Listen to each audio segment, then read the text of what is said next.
Hello, Rick.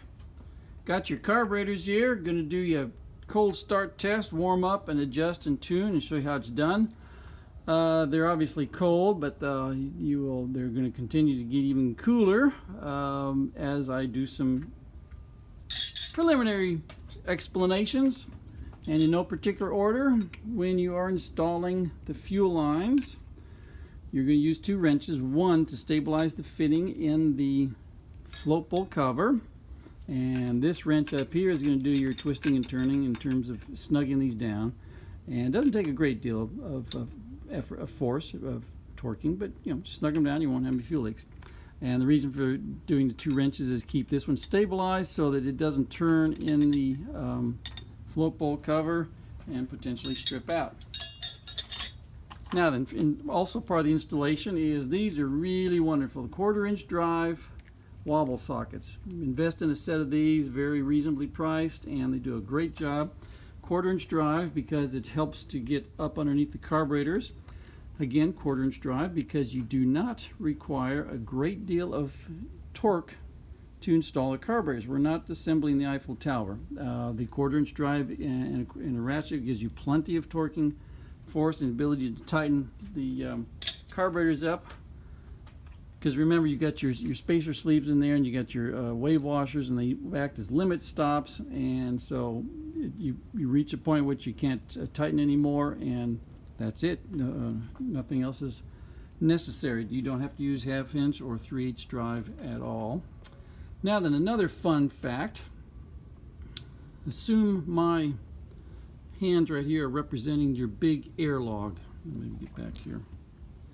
Alright, so you got the big aluminum air log, and you got to mesh up, line up all 8 of these studs. Well, the carburetors have a lot of give up and down. They can move a little bit sideways and a fair amount up and down. And they can move enough that up and down sideways that if you just install them, bolt them in place, and then try to put your air log in place, it's not going to fit. So what you do is you install the carburetors, you get them to where they're snug, which you can just move them a little bit, but they'll stay in position.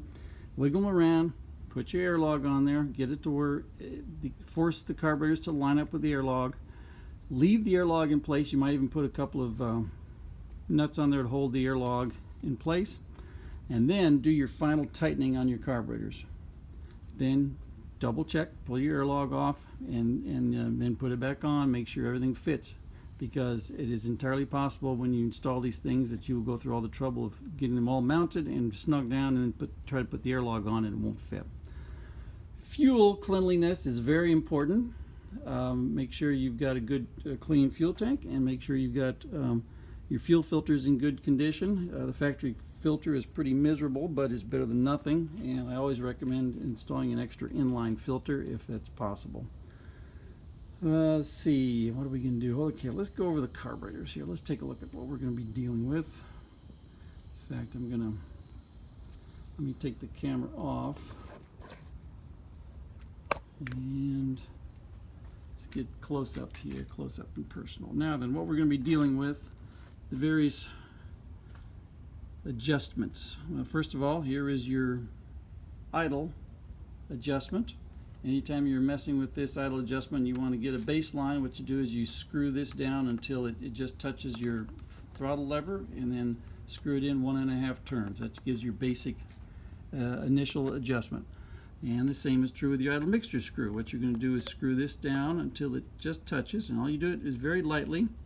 If you could use your fingers, great. If not, just very lightly with a screwdriver until it just makes a little bit of contact. Back it out 1.5 turns. This is for the first barrel. The second barrel, this one is a dummy. It doesn't do anything. So just leave it alone, don't touch it. Now then, idling. This is your G55 idle jet, and the only thing it does is allows the cars to idle. It allows the engine and the carburetors to idle.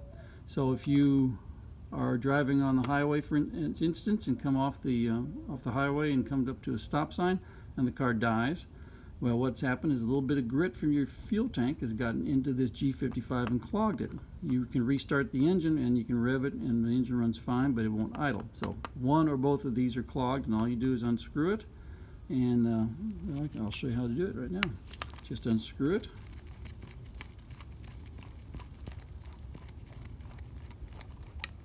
And if you're on the road and have a screwdriver, you probably could use a dime to do this.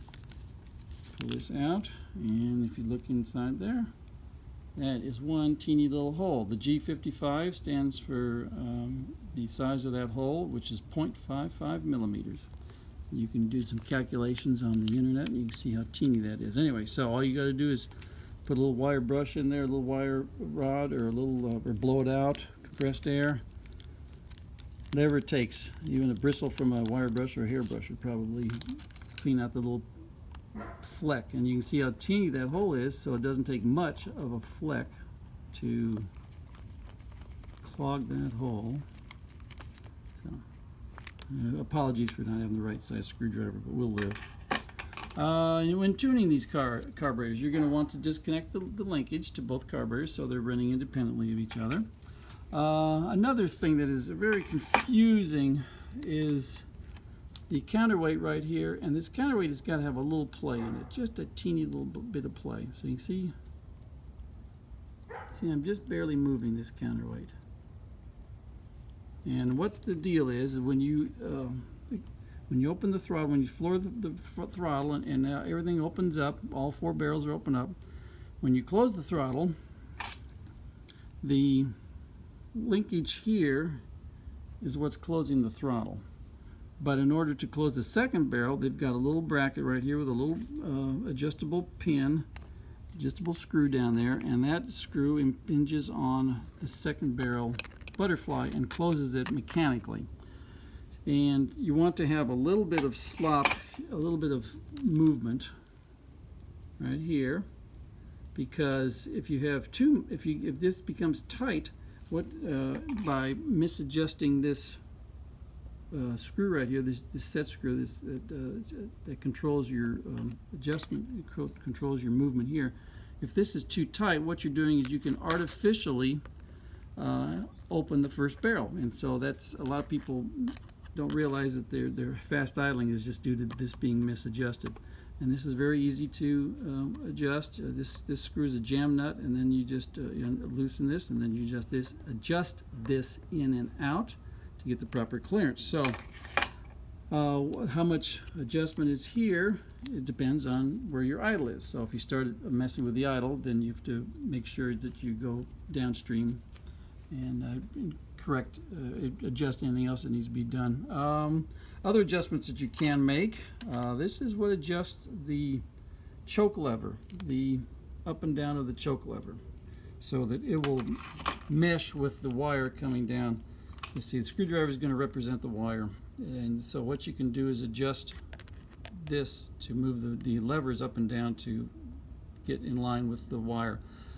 That is your choke. Now understand the choke cable is real long, and it's so you got a lot of drag right there, and then you've got the choke cable attached here and pulling straight up. But of course the fun part is these are going up in an arc. They travel up in an arc.